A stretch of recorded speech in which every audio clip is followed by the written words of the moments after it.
नमस्कार, जी उत्तर प्रदेश उत्तराखंड देख रहे हैं आप। मैं हूं आपके साथ दीपाली। इत्तेहाद मिल्लत कौंसिल के प्रमुख मौलाना तौकीर रजा अक्सर अपने भड़काऊ बयानों को लेकर विवादों में रहते हैं, लेकिन इस बार उन्होंने गृह युद्ध तक की धमकी दे डाली है। तौकीर रजा ने सड़क पर उतरने की चेतावनी देते हुए कहा कि नबी की शान में गुस्ताखी करने वालों पर एक्शन हो। एक हफ्ते में कार्रवाई नहीं हुई तो सड़कों पर उतरने को मजबूर होंगे। तौकीर रजा ने कहा कि आज मुसलमान कहीं धर्म परिवर्तन के नाम पर एक तरफा कार्रवाई हो रही है। भारत में श्रीलंका, नेपाल जैसे हालात हो रहे हैं। ऐसे में सवाल ये है कि क्या अपनी बात रखने के लिए तौकीर रजा गृह युद्ध की धमकी देंगे? क्या तौकीर रजा के बयान से गलत मैसेज नहीं जाएगा? क्या तौकीर रजा के ऐसे बयान पर उन पर कार्रवाई नहीं होनी चाहिए? जिन तौकीर रजा को युवाओं को भाईचारा का संदेश देना चाहिए, वो अपने समुदाय को खुलेआम भड़काने का काम कर रहे हैं। और ऐसे ही बयानों का नतीजा है कि कानपुर और कौशाम्बी जैसी तस्वीरें सामने आ रही हैं, जहां पर मुस्लिम युवा सड़कों पर उतरकर खुलेआम सर तन से जुदा के नारे लगा रहे हैं। इसी मुद्दे पर करेंगे बातचीत। तो तस्वीरें आप देख सकते हैं, तौकीर रजा का भड़काऊ बयान, देश में गृह युद्ध की धमकी दी है, सड़कों पर उतरने की चेतावनी दी है। नेपाल से ज्यादा मुसलमान भारत में हैं। ये दो तस्वीरें आप देख सकते हैं जहां सर तन से जुदा के नारे लगे थे, और दोनों ही जगह जिन लोगों को हिरासत में लिया गया था वो नाबालिग थे, वो युवा थे।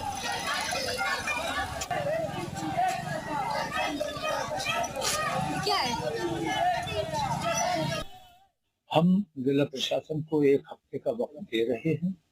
एक हफ्ते के अंदर अगर गिरिराज सिंह पर हुकूमत कोई संज्ञान नहीं लेती है, उन पर कोई पाबंदी नहीं लगाती है, अगर जिन लोगों ने गुस्ताखियां की हैं उन लोगों पर कार्रवाई नहीं होती है, और ईश निंदा कानून में बार बार कहता रहा हूं कि किसी भी मजहब पर, सिर्फ मुसलमानों की बात नहीं कर रहा हूं, किसी भी मजहब के धर्मगुरुओं पर या मोअज़्ज़ज़ शख्सियतों पे अगर अंगुश नुमाई की जाए तो इस किस्म की पाबंदी का एक ईश निंदा कानून लाया जाना चाहिए।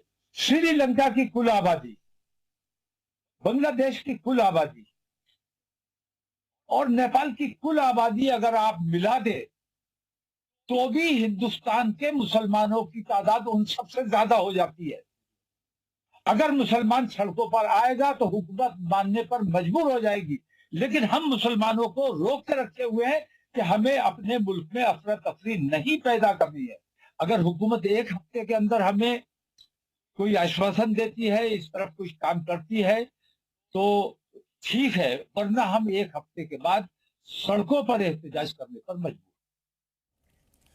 तो तौकीर रजा हालांकि ये कोई पहली बार नहीं है, इससे पहले भी कई बार ऐसे बयान दे चुके हैं, सड़कों पर उतरने की बात कर चुके हैं। लेकिन अगर इस तरह का मैसेज देंगे, क्योंकि पिछले कुछ दिनों से देखा जा रहा है सड़कों पर जो युवा हैं वो सर तन से जुदा के जो नारे हैं वो लगाते हुए नजर आ रहे हैं, तो क्या भारत में गृह युद्ध कराना चाह रहे हैं तौकीर रजा? ये सवाल उठ रहे हैं। हमारे साथ हमारे सहयोगी तुषार श्रीवास्तव जुड़ चुके हैं, हमारे साथ मेहमान जुड़ चुके हैं, मुफ्ती मुस्लिम धर्मगुरु हैं मुफ्ती अकबर कासमी जी। बहुत स्वागत है मुफ्ती अकबर कासमी जी हमारे साथ जुड़ने के लिए। सबसे पहले तुषार का रुख करते हैं। तुषार, लगातार तौकीर रजा ऐसे बयान देते रहते हैं जो विवादों में तो रहते हैं, लेकिन इस बार जो बयान दिया है, क्योंकि अभी हाल ही में नेपाल में सबने देखा कि किस तरह से तबाही हुई, और अब ऐसी बात अगर भारत पे कहना, और पिछले कुछ दिनों से हम बहुत सारे मामले भी देख रहे हैं, चाहे कौशाम्बी का मामला हो या फिर अभी हमने कल भी देखा सर तन से जुदा के नारे लगाए जा रहे हैं, वो भी युवा सड़कों पर उतर रहे हैं, तो क्या मैसेज दे रहे हैं तौकीर रजा? बिल्कुल, देखिए तौकीर रजा का ये कोई बयान पहला नहीं है। इससे पहले भी वो मुसलमानों को भड़काने की कोशिश कर चुके हैं, चाहे वो राणा संगा को गद्दार बताकर या फिर अनुज चौधरी जो सीओ संभल थे उनको लेकर। तमाम ऐसे बयान उनके सामने आए हैं जहां पर वो हिंदुओं को भड़काने की कोशिश किए, जहां पर वो मुसलमानों को भड़काने की कोशिश किए। अब अगर देखा जाए तो तौकीर रजा ने सीधे सीधे कह दिया है कि मुसलमान अब सड़क पर उतरेंगे, नेपाल और श्रीलंका जैसे हालात भारत में भी बनेंगे। मतलब साफ है उनका कि किस तरह से वो मुसलमानों को भड़काकर गृह युद्ध कराना चाहते हैं, क्योंकि जिस तरह से मौलाना तौकीर रजा ने शाहजहांपुर के मामले को लेकर और पैगंबर मोहम्मद के मामले को लेकर उन्होंने साफ तौर पे चेतावनी दे दी है कि एक हफ्ते में सरकार इस पर कार्रवाई करे, नहीं करती है तो सड़क पर उतरेंगे, और सड़क पर उतर कर वो क्या करेंगे ये तो वही जानते हैं। लेकिन एक बात साफ है कि उनका मंशा जो है वो मंशा सिर्फ और सिर्फ यह है कि देश में आग लगे, लोग झुलसें उस आग में और फिर वो तमाशा देखें और अपनी राजनीति की रोटी उस पर सेकें। पहला ऐसा मामला नहीं, इससे कई ऐसे मामले आ चुके हैं तौकीर रजा पे, कई ऐसे मुद्दे रहे हैं तौकीर रजा के जो जानबूझकर उन्होंने विवादित बयान दिए, जानबूझ के लोगों को उकसाने का काम किए, चाहे वो उकसाते मुसलमानों को है, चाहे वो उकसाते हिंदुओं को है। राणा सांगा को भी उन्होंने गद्दार बताकर कई बार ऐसे मैसेज दे चुके हैं। तुषार आप बने रहे, क्योंकि और भी मेहमान हमारे साथ जुड़ चुके हैं, उनका भी रुख करेंगे। हमारे साथ इंद्रेश महाराज जी भी जुड़ चुके हैं, हिंदू धर्म गुरु हैं। बहुत स्वागत है इंद्रेश महाराज जी हमारे साथ जुड़ने के लिए। लेकिन सबसे पहले मैं कासमी जी के पास अब जाऊंगी। कासमी जी, ऐसे जो बयान दिए जा रहे हैं इसे आप कैसे देख रहे हैं? क्योंकि जब ये सर तन से जुदा के नारे लग रहे थे बहुत सारे जिलों में हमने देखा, तो यहाँ जो मुस्लिम धर्म गुरु थे वही लोगों से अपील कर रहे थे कि ऐसे किसी की बातों में ना आए और माहौल खराब करने की कोशिश ना करें। हमने देखा जब 12 वफात का जुलूस निकल रहा था, उस दौरान बहुत सारे मुस्लिम धर्म गुरु थे जो लोगों से अपील कर रहे थे शांति बनाए रखने के लिए। लेकिन तौकीर रजा जैसे अगर ये इस तरह का मैसेज देंगे तो क्या होगा, क्या मैसेज जाएगा युवाओं में? जी शुक्रिया। मेरा बस इतना सा कहना है कि कोई भी ऐसा बयान कि जिसके जरिए से मुल्क का माहौल बिगड़ जाए या मुल्क में एक इंतशार का माहौल हो जाए, ऐसा किसी को भी नहीं देना चाहिए। लेकिन मैडम इसके पीछे कोई तो ऐसा रीजन होता है कि जिसके जरिए से जो है मुसलमान के जज्बात को आहत करने की, मुसलमानों के जज्बात को मतलब ठेस पहुंचाने की कोशिश की जाती है। कभी नबी के शान में गुस्ताखी करके, कभी नबी के नाम पर अगर कोई बैनर लगा रहा है तो उस पर मुकदमा दर्ज करा के, कभी मुख्तलिफ तरीके से एक ही समुदाय को टारगेट बनाया जा रहा है। हम लोग तो अमन पसंद है और हमेशा हमने अमन पसंद का पैगाम दिया और देते ही रहेंगे। लेकिन इस तरह से इंडिविजुअल बयान को लेकर के मैं भी यही अपील करना चाहता हूँ, कोई ऐसा माहौल खराब ना करें या कोई ऐसा माहौल नहीं होना चाहिए। लेकिन ये कि आखिर इस पर सरकार गौर क्यों नहीं करती है कि आखिर एक ही समुदाय के लोगों को मुख्तलिफ तरीके से, जिससे उनके अकीदे जुड़े हुए हैं, जैसे यति नरसिंहानंद है और भी ऐसे धर्म गुरु हैं। अभी मध्य प्रदेश में छत्तीसगढ़ के अंदर जो एक धर्म गुरु ने कल ये कह दिया कि वो मुख्तलिफ तरह की बातें नबी के शान गुस्ताखी करने वाली है। तो मेरा इतना सा कहना है कि इस तरह कोई बयानबाजी नहीं होनी चाहिए कि जिसके जरिए से मुल्क की फिजा खराब हो जाए, क्योंकि इस मुल्क को संवारने में हमारे बुजुर्गों ने, हमारे बड़ों ने बड़ी कुर्बानियां दी है। ठीक है, बने रहिए कासमी जी। इंद्रेश जी, क्या ऐसा लग रहा है कि एक ही वर्ग को टारगेट किया जा रहा है? क्योंकि कई जो हिंदू धर्म गुरु हैं वो भी कुछ ऐसे बयान दे रहे हैं जिससे कि ऐसा लगने लगा है मुस्लिमों को कि उन्हें टारगेट किया जा रहा है। देखिए, मेरा मानना ऐसा है, आज भारत विश्व गुरु की यात्रा को तय कर रहा है और ये वो भारत है जो अपने छोटे तबके की यात्रा लेकर के आज देशव्यापी विश्वव्यापी बनने जा रहा है। और मुझे ऐसा लगता है कि भारत की ये यात्रा कुछ लोगों को हजम नहीं हो रही है, और चाहे धर्मगुरु हिंदुओं के हों, सनातनियों के हों, चाहे ये मुस्लिमों के धर्मगुरु हों, मैं दोनों प्रकार के धर्मगुरुओं की अपेक्षा करता हूँ और निवेदन भी करता हूँ कि हमारा भारत विश्वगुरु बनना है। इसको तोड़ने का काम बिल्कुल ना किया जाए, इसको मरोड़ने का काम बिल्कुल ना किया जाए। इससे क्या होता है, इससे आपस में वैमनस्यता फैलती है, और वैमनस्यता जब फैलती है तब एक दूसरे से लड़ना शुरू करते हैं। वही बात अभी जो बयान तौसीफ रजा ने दिया है कि भारत में इतने मुसलमान हैं, बंगाल जैसी हालात कर देंगे, बांग्लादेश जैसी हालात कर देंगे, नेपाल जैसी हालात कर देंगे, तो मैं एक बात स्पष्ट कर देना चाहता हूँ, ये भारत है, ये माँ भारती है। यहाँ पर एक नारी भी अपने सर पे साड़ी के कफन को बांध करके अंग्रेजों के सामने तलवार लहराती हुई दिखाई पड़ती है। हम वो भारत के वासी हैं जहाँ पर भारत को भारत माता कहा जाता है। हमारे देश में जौहर के भीतर नारियां भी लड़ती हैं और रणभूमि में अभिमन्यु भी लड़ता है। तो इस बात को वो बिल्कुल भी ना भूलें कि हम भारत में हैं।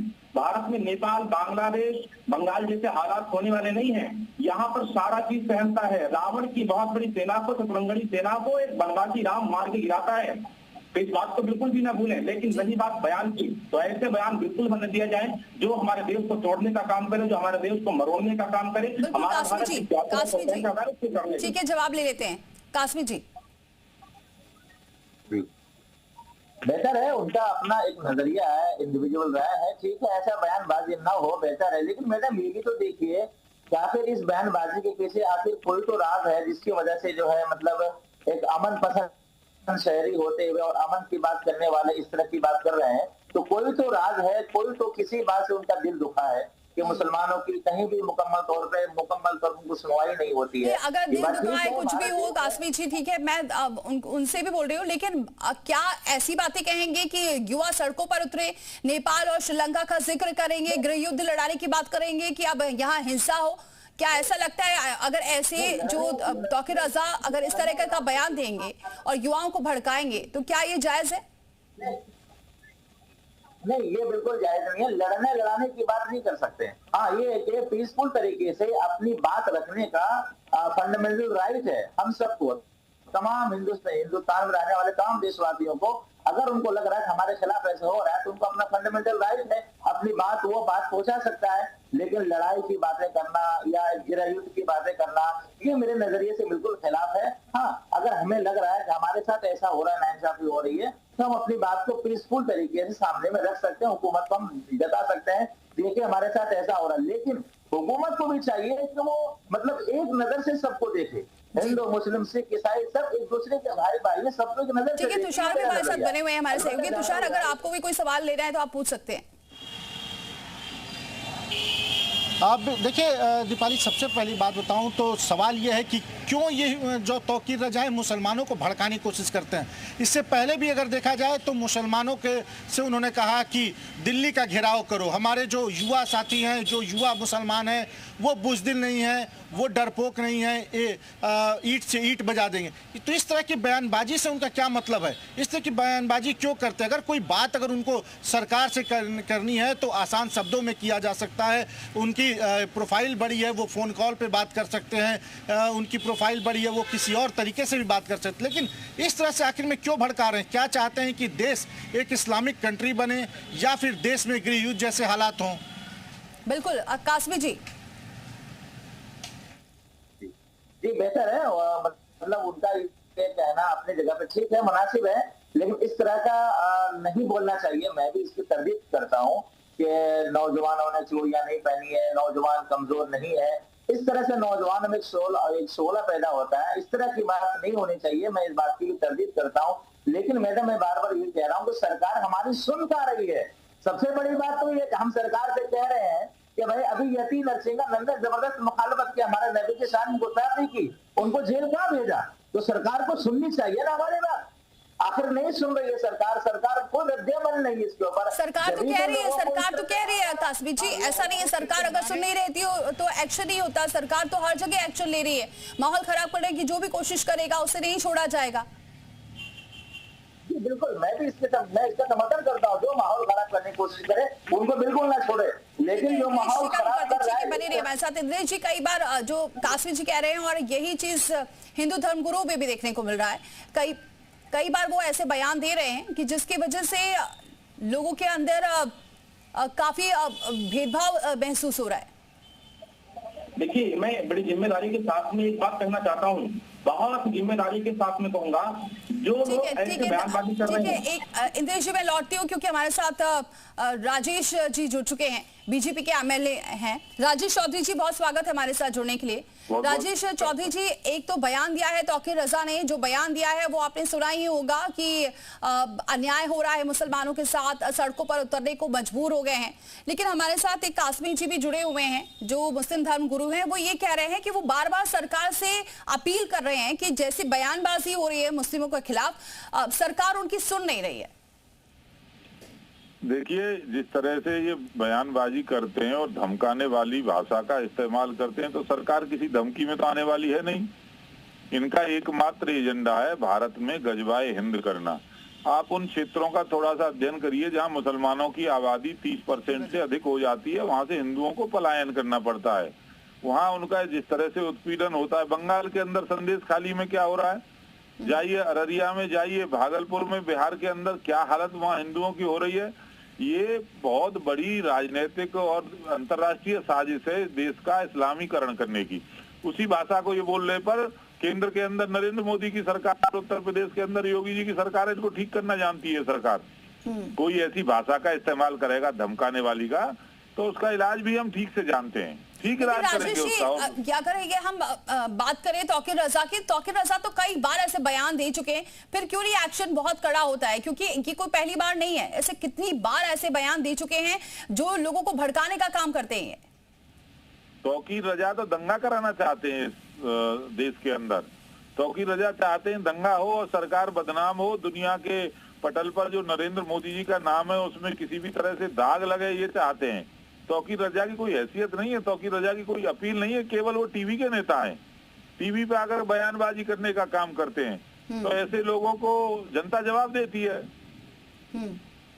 लेकिन राजेश जी, क्या ऐसा है, क्योंकि जो मुस्लिम धर्मगुरु है वो ये कह रहे हैं कि ऐसे बयान दे दिए जाते हैं जो आहत कर रहे हैं और सरकार उनकी सुन नहीं रही है, वो अपने आप को अलग महसूस कर रहे हैं, मुस्लिम अपने आप को सेफ नहीं महसूस कर रहे हैं, ऐसा कह रहे हैं?